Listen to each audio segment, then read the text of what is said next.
You ask Tiger to solve. This deals with linear equations with one unknown. The final result is x equals -28. Let's solve it step by step.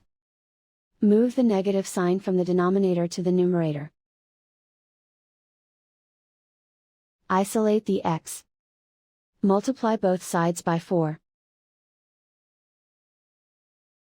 Group like terms.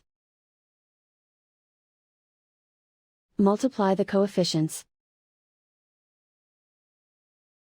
Simplify the arithmetic.